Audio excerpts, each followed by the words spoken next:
Ang video na ito ay para sa kaalaman lang at hindi pamalit sa payo ng isang lisensyadong manggagamot. Kung may nararamdaman, mangyari, magpakonsulta sa inyong doktor.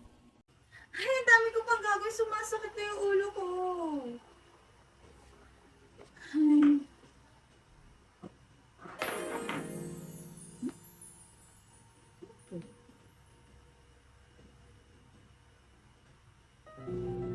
Masakit na ba ang ulo mo sa sobrang daming impormasyong binabasa mo?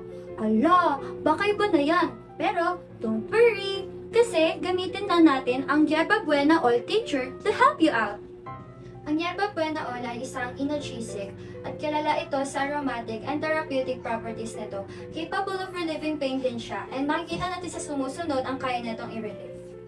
Ang Yerba Buena ay madalas makita sa bandang Europa at pwede rin itong i-cultivate sa Pilipinas. Madalas anihin ang halamang ito bago mamunga ang kanyang bulaklak. Dahil ang dahon nito ay nagbibigay ng aromatic presence na isa sa mga pinakamahalagang sangkap sa paggawa ng pain reliever medications.